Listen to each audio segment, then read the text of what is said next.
नमस्कार दोस्तों, मैं हूं लोकेंद्र मिश्रा और हिंदी साहित्य ऑप्शनल की इस क्लास में आप सबका स्वागत है। दोस्तों, यूपीएससी के सिलेबस में अभी हम जो बात कर रहे हैं वो उपन्यास पे बात कर रहे हैं। इसके पहले हमने गोदान, मैला आंचल और उसके बाद अगर बात की जाए तो महाभोज, इस पर वीडियोस आ चुके हैं। आज की इस वीडियो में हम बात करेंगे दिव्या उपन्यास की। दिव्या उपन्यास जो है, इसके लेखक हैं यशपाल। आपको पता है यशपाल, और यशपाल का संबंध जो है वो मार्क्सवादी विचारधारा से है। तो यशपाल की किसी भी रचना में आपको मार्क्सवाद का प्रभाव जरूर देखने को मिलेगा। और मार्क्सवाद क्या है ये अच्छी तरह से आपने जीएस में पढ़ा होगा, जो एक स्टेटलेस सोसाइटी की बात करता है, जो बात करता है दो तरह के संघर्ष, एक संघर्ष की बात करता है। और मार्क्सवाद संघर्ष के उस हद तक जाता है जहां खूनी संघर्ष को भी वो जायज ठहराता है। गांधी और मार्क्स में केवल एक समानता है, दोनों ही स्टेटलेस सोसाइटी की बात करते थे। गांधी कहते थे कि एक ऐसा राज्य होगा जिसमें शासन करने वाले किसी व्यक्ति की जरूरत नहीं होगी, बल्कि समाज स्वयं को खुद ही शासित कर लेगा। और वही बात कहीं ना कहीं मार्क्सवाद भी करता है। खैर, गांधी और मार्क्स का ये विषय नहीं है आज का। आज हम बात करेंगे इस उपन्यास की। दिव्या उपन्यास जो है, अब चूंकि ये मार्क्सवाद से प्रभावित है यशपाल, तो यशपाल की जो सोच होगी वो कहीं ना कहीं उनकी रचनाओं में भी देखने को मिलेगी। दिव्या उपन्यास में पहले हम बात करते हैं कि क्या ये एक ऐतिहासिक उपन्यास है या ये एक कल्पना का उपन्यास है। तो यशपाल ने इसकी भूमिका में ही स्वीकार किया है कि यह उपन्यास ऐतिहासिक कल्पना पर आधारित है। इसका मतलब है कि इसका कुछ भाग तो इतिहास से संबंधित है, मगर कुछ भाग लेखक की अपनी कल्पना में भी जुड़ता है, कल्पना से भी जुड़ता है। जैसे हम बात करते हैं कि इस उपन्यास की पृष्ठभूमि क्या है। इस उपन्यास की पृष्ठभूमि पे अगर हम जाएंगे तो यह उपन्यास मौर्य काल के समय का वर्णन करता है। मौर्य काल को ही बुद्ध काल के नाम से जाना जाता है। प्राचीन इतिहास में आपने पढ़ा होगा, जब महात्मा बुद्ध के बारे में हम पढ़ते हैं तो महात्मा बुद्ध से संबंधित आप कहिए, यानी कि बुद्ध काल कहिए या मौर्य काल कहिए, वो इसकी कहानी की शुरुआत वहां से होती है। कहानी को समझने से पहले भूमिका में यशपाल एक जगह कहते हैं कि यशपाल का मानना क्या है। यशपाल का मानना है कि जरूरी नहीं है कि अतीत हमेशा गौरवशाली ही हो। हम अपने इतिहास की बड़ी से बड़ी बात करें कि हमारे अशोक के हम वंशज हैं या चाणक्य के वंशज हैं, वो बहुत बड़ी बात नहीं है।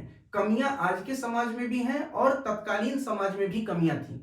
बुद्ध काल का जो समय था, मतलब बुद्ध काल जो था, ऐसा नहीं है कि वो स्वर्ण काल था अपने इतिहास का, भारतीय इतिहास का।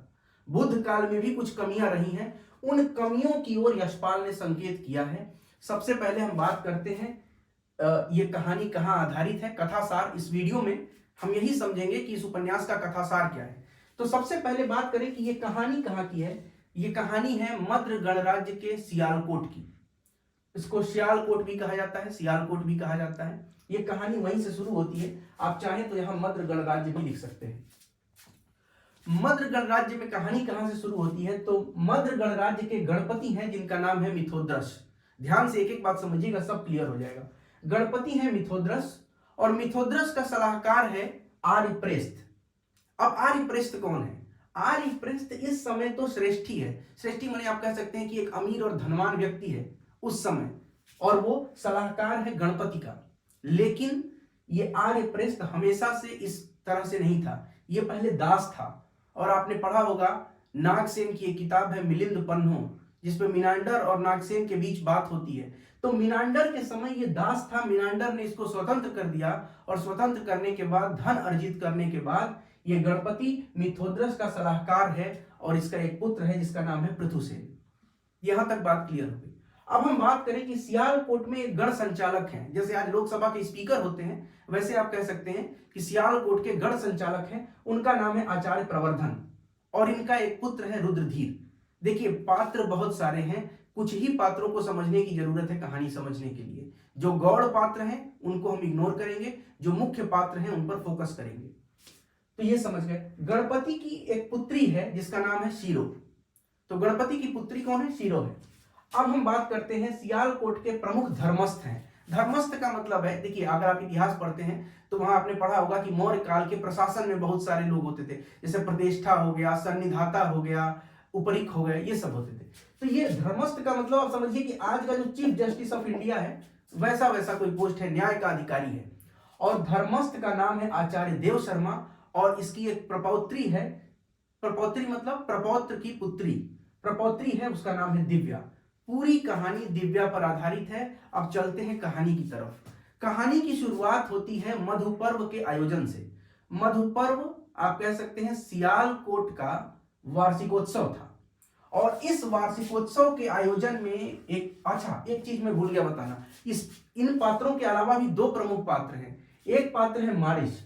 मारिश कौन है? ये मद्र गणराज्य का रहने वाला ही एक व्यक्ति है जो तक्षशिला से मूर्ति कला का ज्ञान प्राप्त करके आया हुआ है।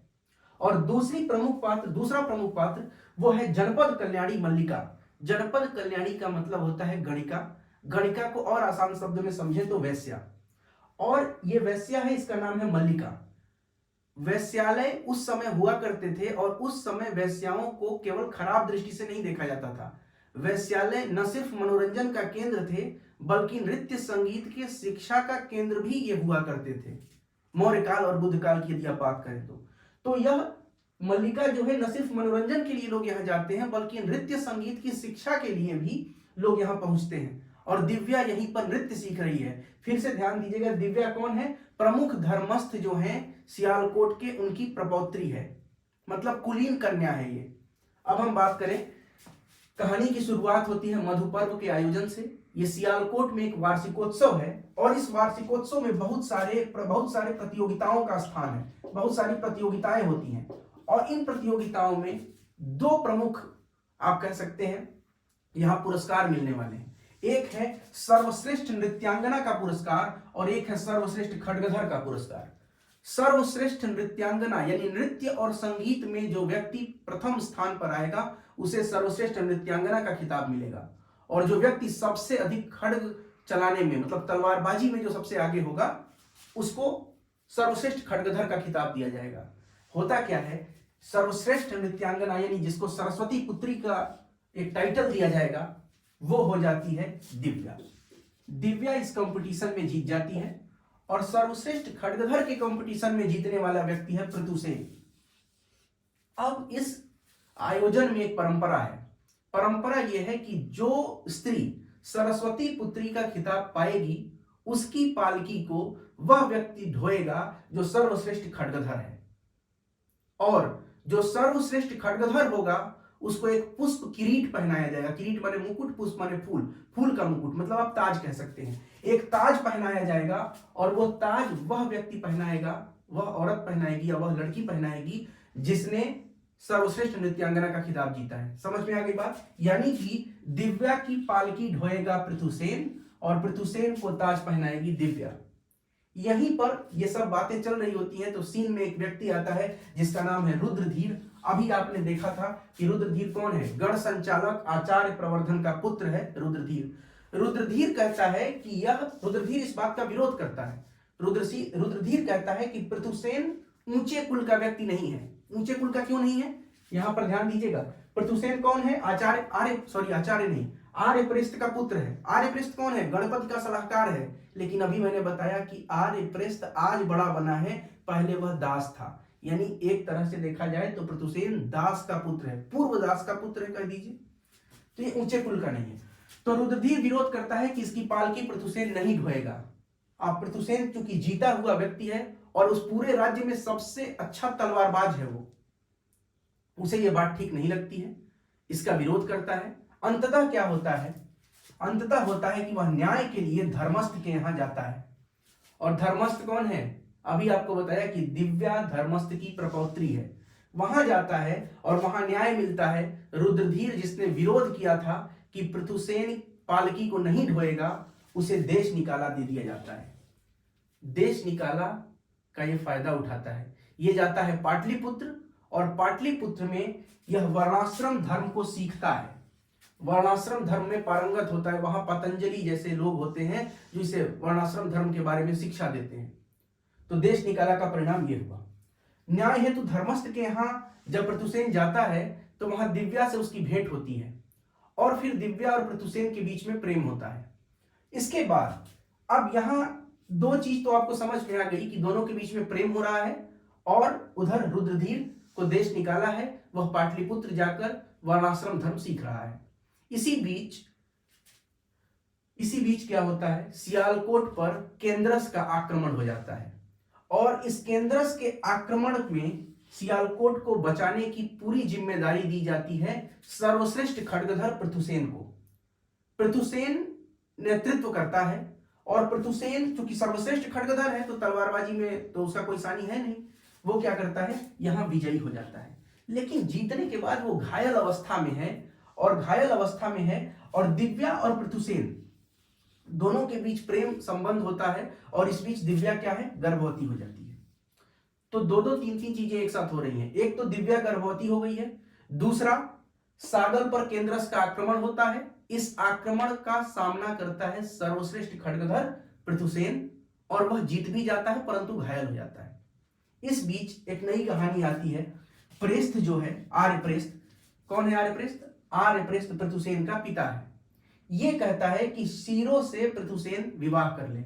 शीरो कौन है, ध्यान से समझिएगा। शीरो कौन है? मिथोद्रस की पुत्री है, यानी कि आर्यप्रेस्थ जो गणपति का सलाहकार है उसका पुत्र है पृथुसेन, और पृथुसेन का विवाह शीरो से करने के लिए तैयार है पृथुसेन का पिता। अब आप सोचिए कि यदि पृथुसेन का विवाह शीरो से हो जाए तो पृथुसेन गणपति बन जाएगा, क्योंकि गणपति की एक पुत्री है और उस पुत्री का ये पति हो जाएगा तो गणपति अपने आप बन जाएगा। एक दास का पुत्र गणपति बन सकता है केवल एक विवाह के माध्यम से। अब यहां पर थोड़ा सा समझने की जरूरत है। इसी बीच दिव्या पृथुसेन से मिलने आती है और जब उसे पता चलता है कि शीरो से यह विवाह करने को तैयार हो गया है और शीरो से इसने विवाह कर लिया है तो वह देश छोड़ने का निश्चय करती है। जब दिव्या देश छोड़ती है उसी समय प्रतुल मिलता है। प्रतुल कौन है? प्रतुल है दास व्यवसायी है। इसके चंगुल में फंस जाती है दिव्या और प्रतुल दिव्या को लेता है, पकड़ता है और उसको भूधर के हवाले कर देता है। भूधर मथुरा का रहने वाला व्यक्ति है, इसके हवाले कर देता है और फिर भूधर जो है उसके पास दिव्या जाती है तो दिव्या बन जाती है दासी और इसका नाम हो जाता है दासी दारा। दासी दारा जो है इसे बेच दिया जाता है मथुरा के पुरोहित चक्रधर के हाथों। समझिएगा क्या हुआ, दिव्या देश छोड़ती है, देश छोड़ते समय प्रतुल के चंगुल में फंस जाती है, प्रतुल उसको भूधर के हाथों बेचता है, भूधर उसे मथुरा के पुरोहित चक्रधर के हाथों बेच देता है। अच्छा, चक्रधर को ऐसी क्या आवश्यकता पड़ी थी कि दिव्या को खरीदेगा? चक्रधर की एक पत्नी थी और चक्रधर की पत्नी से एक पुत्र था, मगर चक्रधर का जो पुत्र था वह दूध अपनी मां का नहीं पी सकता था, क्योंकि चक्रधर की पत्नी जो है वो बच्चे को दूध पिलाने में सक्षम नहीं थी। चक्रधर ने दिव्या को इसलिए खरीदा था क्योंकि दिव्या गर्भवती थी, आपको याद है। अब दिव्या का एक पुत्र हो गया था, तो दिव्या का पुत्र है, इसका मतलब दिव्या अपने पुत्र को दूध पिलाएगी। तो यदि इसको दासी बना लिया जाए तो वह अपने स्वामी के पुत्र को भी दूध पिला सकती है, इसके लिए इसने खरीद लिया। अब क्या होता है, यहां तक की कहानी पर हम रुकते हैं। अब दूसरे सीन की तरफ चलते हैं, वापस चलते हैं सियालकोट। सियालकोट में क्या है, पृथुसेन जो है वो गणपति बन गया है, यानी कि पृथुसेन ने शीरो से विवाह किया और विवाह करने के बाद उसको गणपति का पद मिल गया। इसी बीच रुद्रधीर पाटलिपुत्र से वर्णाश्रम धर्म की शिक्षा प्राप्त करके वापस आता है। पृथुसेन रुद्रधीर से डर जाता है और डरने के कारण गणपति का पद छोड़कर भाग खड़ा होता है। जब ये भाग जाता है तो अब रुद्रधीर क्या हो गया, यही गणपति बन जाता है। क्लियर है? यानी कि पृथुसेन ने 2 बार मैदान छोड़ा। एक बार जब वो अपना सकता था दिव्या को, तब वहां उसने गिव अप कर दिया, छोड़ दिया। और दूसरा क्या है, रुद्रधीर जब आता है तो रुद्रधीर से लड़े बिना, हालांकि पृथुसेन सर्वश्रेष्ठ खड्गधर है, फिर भी रुद्रधीर से डर के भाग जाता है। ठीक है, इसके बाद हम बात करते हैं दारा पर आते हैं। दारा कहां है? मथुरा में है। अब दारा का जो पुत्र है उसका नाम है शाकुल। दारा 2 पुत्रों को, 2 शिशुओं को दूध पिलाती है और इस केस में ऐसा होता है कि दारा का दूध पुरोहित का बच्चा पी जाता है और उसका खुद का बच्चा भूखमरी की हालात में आ जाता है। इस तरह के हालात आ जाते हैं और दारा वहां बैठे बैठे मथुरा में हमेशा सुनती रहती है, बुद्धम शरणम गच्छामि। बौद्ध धर्म के बौद्ध भिक्षु रास्ते से गुजरते हैं और बुद्धम शरणम गच्छामि का जय घोष करते हुए आगे बढ़ते चले जाते हैं। तो दारा को लगता है कि यदि बुद्ध के शरण में चला जाए तो सारा दुख समाप्त हो जाएगा। दारा पहुंचती है, यहीं पे बहुत मार्मिक कहानी हो जाती है। दारा पहुंचती है मथुरा के संघाराम में। संघाराम का मतलब है जहां पर बौद्ध भिक्षु रहते हैं, आप उसको समझे। वहां जाकर स्थाविर से, आपने स्थाविर पढ़ा होगा कि बौद्ध धर्म के अलग अलग जो सेक्ट थे, वहां स्थाविर से जाकर शरण मांगती है कि मुझे अपने शरण में रख लीजिए, मतलब संघाराम में मुझे भी रहने की अनुमति दी जाए। यहां पर संघाराम का जो स्थविर है, जो बौद्ध भिक्षु है, वो कहता है दिव्या से कि क्या तुमने यहां आने से पहले अपने पिता की, पति की या पुत्र की किसी एक की अनुमति ली? तो इसने कहा कि मेरा इस दुनिया में कोई नहीं है, मैं एक दासी हूं। तो ये कहता है कि यदि तुम दासी हो तो तुमने अपने स्वामी की अनुमति ली? तो ये कहता है कि भाई स्वामी कैसे अनुमति देगा कि तुम जाके रहो, स्वामी के बच्चे को तो दूध पिलाना है। तो यहां पर ये कहती है कि एक वैश्या अम्रपाली, उसको महात्मा बुद्ध ने संघ में स्थान दिया था, तो क्या एक दासी एक वैश्या से भी गई गुजरी है कि उसको स्थान नहीं मिलना चाहिए? यहां पर बौद्ध भिक्षु स्थाविर कहता है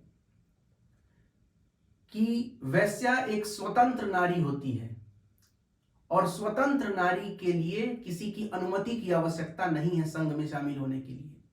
यहां पर यशपाल बताते हैं कि बौद्ध धर्म, जिसको कि हम कहते हैं कि उस समय का सर्वश्रेष्ठ धर्म था और उस धर्म में किसी प्रकार की बुराई नहीं थी, यहां यशपाल इस बात को इंगित करते हैं कि नारी की स्थिति बौद्ध धर्म में भी वही है जो अन्य किसी धर्म में है। यहां पर यशपाल इस बात का इशारा करते हैं। आम्रपाली की कहानी सुनने के बाद भी इसको स्थान नहीं मिलता है। उसके बाद क्या होता है, दारा जो है वो सोचती है कि अब कोई रास्ता नहीं है, तो वैश्या बन जाते हैं और वो वैश्याओं की आवास की ओर जाती है। इस बीच दारा की भेंट, यानी कि जो दिव्या है, जो दासी बन गई है, उसकी भेंट मारिश से होती है और यहां पर मारिश उसे दुत्कारता है, धिक्कारता है कि स्त्री का पद माता का पद है और तुम एक माता होते हुए भी वैश्या बनने के लिए जा रही हो। यह सब बातें होती रहती हैं और इन दोनों के बीच में यही बात होती है, मारिस उसे धुतकार रहा होता है। इसी बीच पुरोहित चक्रधर दौड़ता हुआ आता है कि यह मेरी दासी है, मेरी दासी है, ऐसा चिल्लाते हुए वो वापस आता है। जिस समय पुरोहित दौड़ता हुआ आता है तो दिव्या को केवल एक रास्ता दिखता है, सामने यमुना नदी बह रही है। दिव्या सोचती है कि अपने पुत्र के साथ इसी यमुना में छलांग मार दी जाए और अपने जीवन को समाप्त कर दी जाए। इसी कामना के साथ चक्रधर पुरोहित को देखकर दिव्या यमुना में छलांग लगा देती है और जिस समय दिव्या यमुना में छलांग लगाती है उस समय यमुना में रत्न प्रभा नाम की एक औरत है, जो कि वहां की मल्लिका है। मल्लिका मतलब आप कहिए कि वहां की जनपद कल्याणी है। ये मथुरा की जनपद कल्याणी है। तो मथुरा की जनपद कल्याणी रत्न प्रभा का नौका विहार हो रहा था और उसने अपने आदमियों से कहा कि तुरंत कूदो नाव से और जाकर इस मां बेटे को बचाओ। दुर्भाग्यवश दिव्या को तो बचा लिया जाता है, परंतु दिव्या का पुत्र शाकुल जो है उसकी मृत्यु डूबने से हो जाती है। अब इसके बाद रत्न प्रभा जो जनपद कल्याणी है, यहां पर देखा जाता है कि किसका दोष है और अंत में चक्रधर, कौन है चक्रधर? वही पुरोहित मथुरा का, उसको सजा दी जाती है और दिव्या को भी सजा दी जाती है कि दिव्या को कोड़े मारे जाएंगे, क्योंकि उसने अपने पुत्र की रक्षा नहीं की और पुत्र के साथ वो कूद गई थी, इसलिए। खैर ये सब होता है और अंत में दिव्या को रत्न प्रभा के सुपुर्द कर दिया जाता है। मतलब दिव्या जो वैश्या बनने जा रही थी, मारिस ने उसको दुत्कारा, पुरोहित आ गया, वो नदी में कूद गई, उसका बेटा मर गया। अब दिव्या वापस कहां जा रही है? वैश्या बनने के लिए रत्न प्रभा के पास चली जाती है। और इसी बीच दिव्या का नाम बदल के जो दारा हुआ था अब अंशुमाला नाम रख दिया जाता है।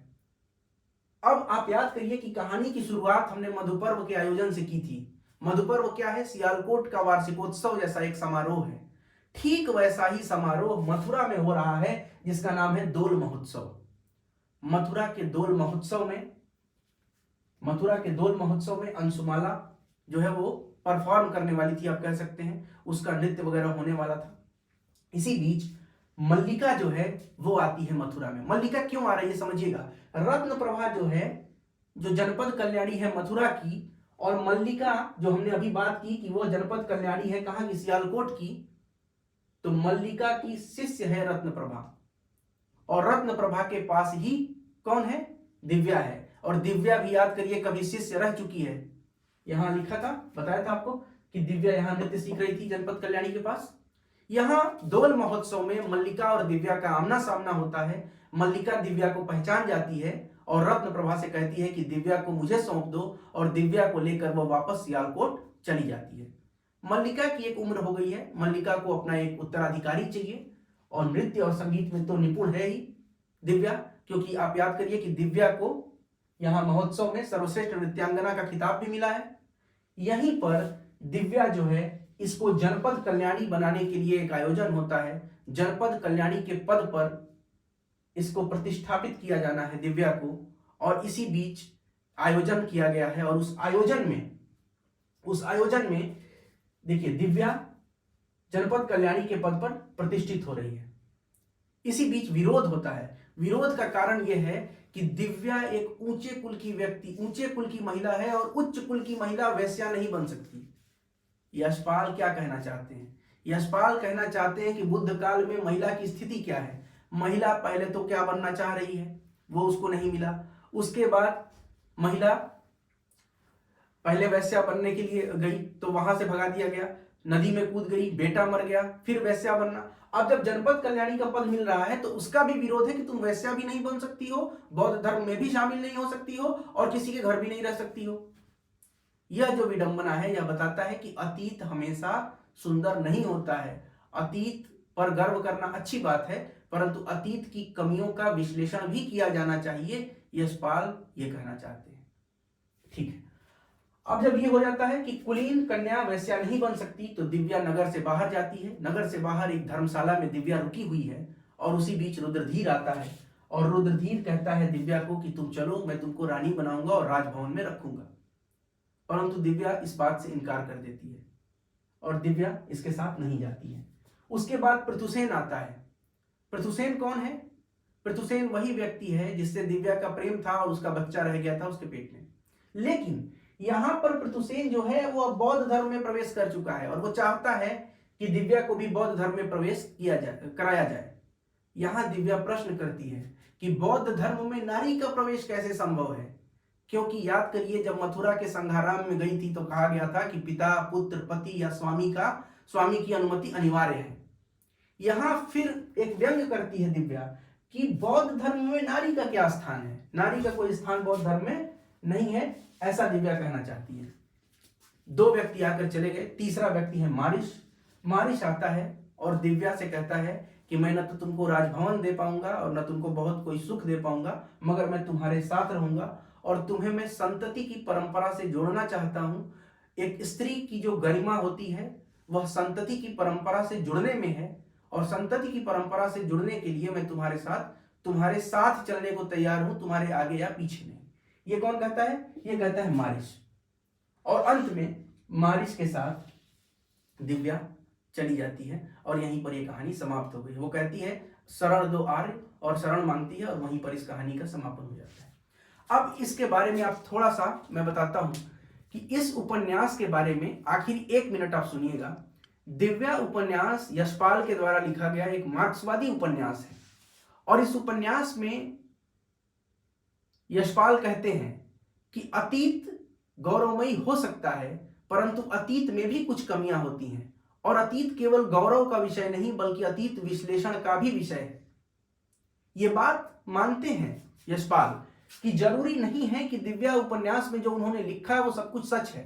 उन्होंने कहा कि यह इतिहास नहीं है बल्कि ऐतिहासिक कल्पना मात्र है। भूमिका में स्पष्ट किया है उन्होंने कि दिव्या एक ऐतिहासिक कल्पना मात्र है। और दिव्या की भाषा, यदि आपने उपन्यास को पढ़ा होगा तो दिव्या की भाषा में भी कुछ कठिन शब्द आपको मिलेंगे।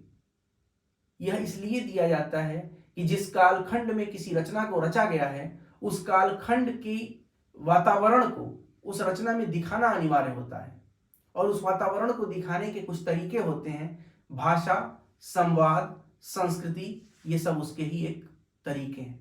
तो बहुत बहुत धन्यवाद दोस्तों। इस वीडियो में हमने दिव्या उपन्यास के कथासार के बारे में समझा। आगे की क्लास में दिव्या उपन्यास से बनने वाले कुछ प्रश्नों और दिव्या उपन्यास के शिल्प पक्ष पर, उसकी भाषा पर और कुछ अन्य पहलुओं पर भी चर्चा करेंगे। इस वीडियो में बस इतना ही। बहुत बहुत धन्यवाद। अगर वीडियो आपको अच्छा लगे तो लाइक करें, कमेंट करें, शेयर करें। चैनल को सब्सक्राइब नहीं किया है तो सब्सक्राइब कर लें, और डिस्क्रिप्शन में टेलीग्राम चैनल का लिंक है, उससे भी जुड़ें।